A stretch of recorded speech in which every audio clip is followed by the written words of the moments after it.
Hello guys! General reading po ulit tayo.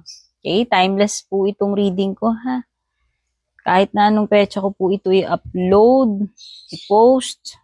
Kung kailan makarating sa inyo, yun yung perfect time na marinig niyo yung messages na nandito. Okay?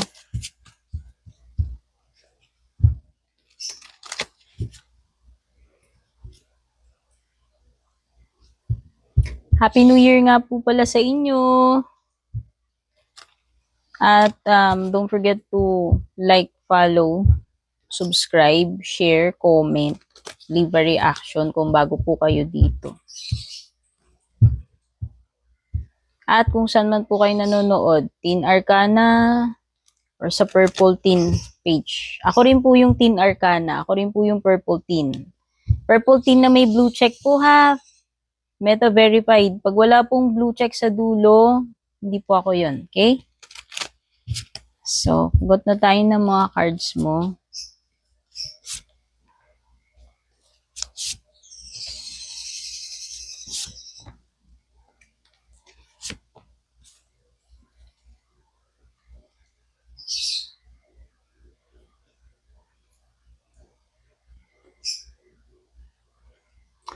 Sa bottom ng deck mo, meron kang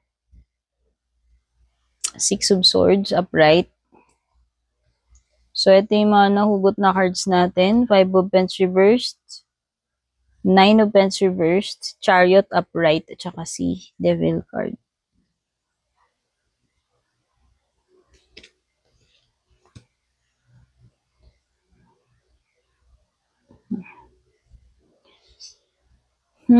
So, when it comes to traveling, maganda. So, yung iba sa inyo na nag-expect kayo ng opportunity abroad, or kung meron bang something na maganda yung kahihinatnan ng gagawin ninyo, yes, yun yung indication nito.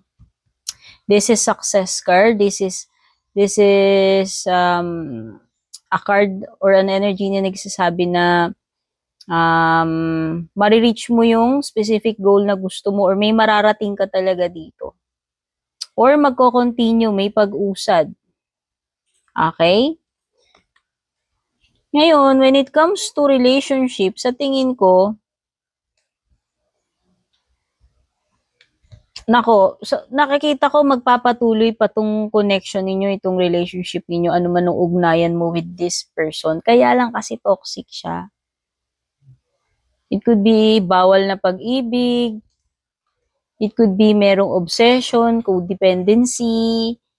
It could be toxic kayo sa isa't isa, or toxic yung person na yan sa'yo, sa buhay mo, alam mong, relationship man ito or hindi, dahil general reading to, itong bagay na to, itong connection na to, alam mong hindi makakabuti para sa'yo. Pero, alam mo yun, na-attach ka pa rin dyan. Okay? And then nakikita ko is magpapatuloy pa tong ganitong klaseng setup.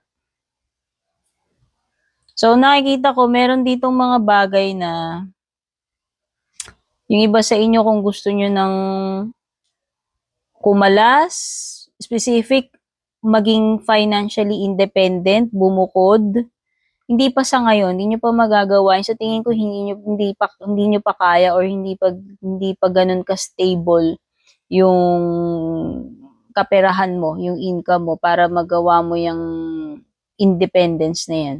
Okay? Merong energy dito ng, I think merong marirecover dito, something related sa pera. Or baka kung may nanghiram sa'yo ng pera, ito na indication na babalik na yun, kung ano man yung nawala sa'yo, pera man yan or hindi. Ngayon, pwede rin naman tong person. Pwede rin itong person na nang ghost sa'yo, na nag-flirt sa iba, na pwedeng bumalik uli sa'yo, mag-reconnect or mag-reach out uli. By the way, indication na itong card na to sa bottom, makakahanap ka naman ng something better eh. No, yun yung ibig sabihin nun. So, yun.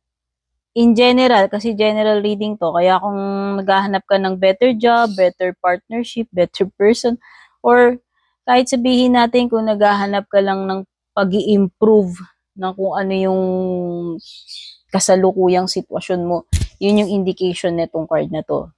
Hindi man ganun ka-okay ang lahat sa ngayon, asahan mo na magta-transition yan papunta sa mas better. Okay? This is an indication na makakarating ka. Ang lakas ng energy, makakarating ka dun sa destination mo eh. Okay?